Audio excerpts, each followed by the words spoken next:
आपने जणावी दी कि બે તબક્કામાં મતદાન થયું બિહારનું। પ્રથમ તબક્કાનો જે આંકડો હતો મતદાનનો તે 121 બેઠકો માટેનો હતો। હવે 121 બેઠકોની જો વાત કરીએ શરૂઆતમાં તો શરૂઆતની અંદર 121 બેઠકમાંથી જે આંકડો જે એક્ઝિટ પોલ છે તે મેગા એક્ઝિટ પોલની અંદર 60 થી 70 બેઠક જે છે તે એનડીએના ફાળે જતી જોવા મળી રહી છે।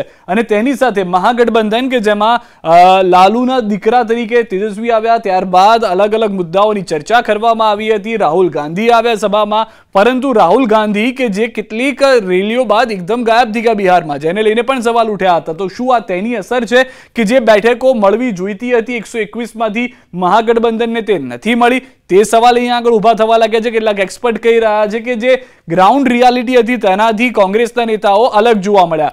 બીજી વાત અહીંયા આગળ એ પણ છે કે જનસુરજ પાર્ટી એના માટે આવી હતી કે જે બિહારની અંદર પોતાનો દબદબો બનાવવા માંગે છે। એ પ્રશાંત કિશોરની જે વાત કરવામાં આવી હતી કેમ તે ત્યાં આગળ એ વોટિંગમાં ટર્નઆઉટમાં જોવા ના મળ્યા, જે મતદારો છે તેને પોતાની તરફ ન કરી શક્યા।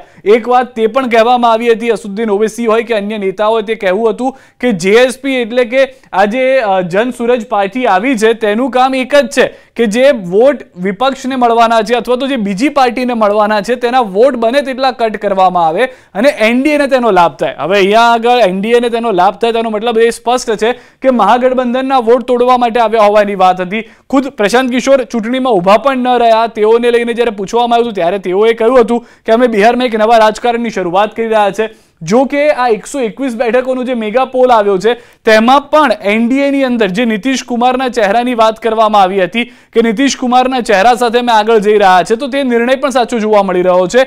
કેમ અમે એવું કહી રહ્યા છે? કારણ કે આપને એ પણ બતાવીએ, એનડીએની જે 60 થી 70 બેઠકો છે જેમાં કુલ 4-5 પાર્ટી એની અંદર છે, તેનો આંકડો પણ આપણે જોઈએ તો એનડીએની અંદર જે બીજેપીની 121 માંથી જે ચૂંટણી લડ્યા હતા કેટલીક બેઠકોમાં, તેમાં પણ 20 થી 30 બેઠકો જે છે તે ભાજપને મળતી જોવા મળી રહી છે। પરંતુ ભાજપ અહીંયા આગળ બીજા નંબરની પાર્ટી છે। કેમ અમે આવું કહી રહ્યા છે? કારણ કે જેડીયુ જે છે તે પહેલા નંબરની પાર્ટી તરીકે 35 થી 45 બેઠકો જીતીને આવતી હોય તેવું આંકડામાં જણાવવામાં મળી રહ્યું છે। જે વાત મનોજ તિવારી તરફથી હાલમાં કહેવામાં આવી રહી હતી, મનોજ બાજપેયી તરફથી હાલમાં જે કહેવામાં આવ્યું, તમામ જે વાતો કહેવામાં આવી સાંસદ તરફથી, તેમાં એ વાત પણ સ્પષ્ટ હતી કે હમ એટલે કે જે જીતનરામ માંઝીની પાર્ટી છે તે ખાતું નથી ખોલાવી શકી, પરંતુ તેને સપોર્ટ મળ્યો છે। ચિરાગ પાસવાનની પાર્ટીએ પણ બેઠકોની માંગ કરી હતી કે તેઓ પણ ચૂંટણી લડવા ઈચ્છે છે, તો એલજીપીને પણ 5 બેઠકો જેટલી બેઠકો મળવાની વાત જે છે તે જોવા મળી રહી છે। અને આરએલએમ કે જે રાષ્ટ્રીય લોક મોરચા તરીકે પણ એનડીએ ગઠબંધનમાં આવી હતી તે પણ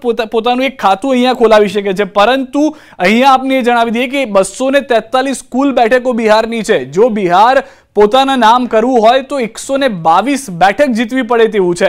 હવે 121 બેઠકોનો જે તબક્કો આવ્યો છે, જે પ્રથમ તબક્કા તરીકે હતો અને બીજા તબક્કામાં 122 બેઠક છે। અહીંયા આગળ જો ગણિતની વાત કરીએ તો જે કુલ એનડીએની જો બેઠક જોઈએ તો અહીંયા આપને જોવા મળી રહ્યું છે, આ એનડીએની બેઠકો જે છે અહીંયા આ સ્ક્રીન ઉપર આપને દેખાઈ રહ્યું છે તે પ્રમાણે એનડીએ પાસે 60 થી 70 બેઠકો જોવા મળી રહી છે। તેની સાથે આપ જુઓ તો જે ગઠબંધન છે મહાગઠબંધન તેને 45 થી 55 બેઠક મળી રહી છે। હવે જે બે જંગ છે તે 122 બેઠકોને લઈને છે। અહીંયા આગળ જો ચિત્ર બદલાય છે તો પછી કાંટાની ટક્કર મહાગઠબંધન અને એનડીએ વચ્ચે જોવા મળી શકે છે। કારણ કે 122 બેઠકમાંથી જો ફરી એક વખત એવા જ વલણ સામે આવે છે અથવા તો એ જ એક્ઝિટ પોલ સામે આવે છે કે અહીંયા પણ 60 થી 70 બેઠક જો એનડીએ પોતાના નામે કરી રહ્યું છે તો એ વાત સ્પષ્ટ થઈ જશે કે એનડીએને બહુમત મળી શકે છે। કારણ કે બહુમત માટે 122 બેઠકની જરૂર છે। 122 બેઠકની અંદર જો એનડીએ અહીંયા આપણે માનીને ચાલે કે લોઅર સાઈડ જે મહાગઠબંધનનો આંકડા કરતા પણ ખૂબ જ વધારે છે, મહાગઠબંધનનો જે હાયર સાઈડનો આંકડો છે એ 55 બેઠકનો માનવામાં આવી રહ્યો છે। જો તેવી રીતે જ અહીંયા લોઅર સાઈડનો આંકડો પણ જો પકડીને ચાલીએ તો 60 બેઠક જો પહેલા તબક્કામાંથી મળી જાય છે એનડીએને અને બીજા તબક્કામાંથી 122 બેઠકમાંથી પણ તેઓ 62 બેઠક પર જો લઈને આવી જાય છે તો 122 બેઠક સાથે એનડીએ જે છે તે પોતાની બનાવી શકે છે બહુમત।